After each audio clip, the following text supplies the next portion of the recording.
Hello everyone and welcome back to my YouTube channel. Today we are going to discuss the topic of elements of homeostasis. आज हम homeostasis के elements के बारे में पढ़ेंगे.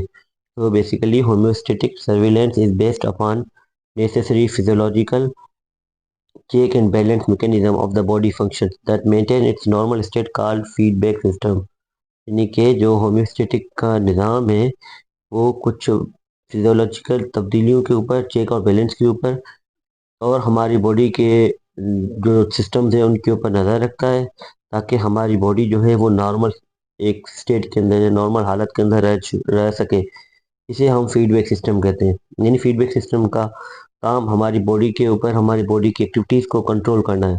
Feedback mechanisms develop through some integrated components receptors control centre and effectors. यानी कि जो फीडबैक मैकेनिज्म या फीडबैक सिस्टम्स होते हैं वो उसके कुछ खास कंपोनेंट्स होते हैं जिनकी मदद से वो अपने फंक्शन परफॉर्म कर पाते हैं।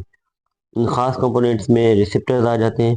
रिसेप्टर्स यानी कि basically the sensory organs of our body जो कि मैसेजेस को या एक्सटर्नल स्टिमुलाई को रिसीव करने का फंक्शन करते हैं। इसके अलावा कंट्रोल सेंटर होता है that is mainly our brain and spinal cord. उसके अलावा इफेक्टर ऑर्गन्स होते हैं जो कि रिस्पॉन्स देने का फंक्शन परफॉर्म करते हैं। Receptors are the sensory organs that are neurologically connected with nervous system. यानी रिसेप्टर्स जो है वो सेंसरी हमारे सेंसरी ऑर्गन्स होते हैं जो कि हमारे नर्वस सिस्टम के साथ कनेक्टेड होते हैं। इसकी मदद से नर्व्स की मदद से या नर्वस न्यूरॉन्स की मदद से हमारे नर्वस सिस्टम के साथ कनेक्टेड होते हैं।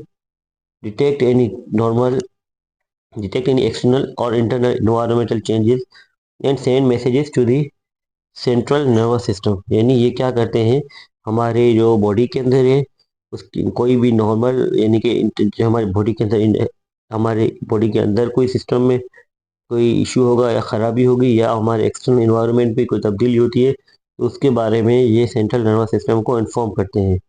तो central nervous system act as control centre and would respond by concerned effector organs to bring back the normal state of the body. यानी कि जब सेंट्रल नर्वस सिस्टम को with the help of different receptors external और internal environment के अंदर changes के बारे में इंफॉर्मेशन मिलती है तो ये क्या करता है यानी कंट्रोल सेंटर का फंक्शन करता है और हमारी बॉडी के इफेक्टर ऑर्गन्स को हुक्म देता है कि जो हमारी बॉडी की नॉर्मल स्टेट है उसके अंदर वापस बॉडी को लाया जाए।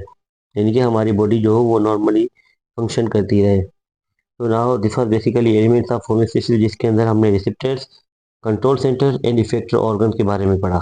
आई होप आपको समझ में आया होगा।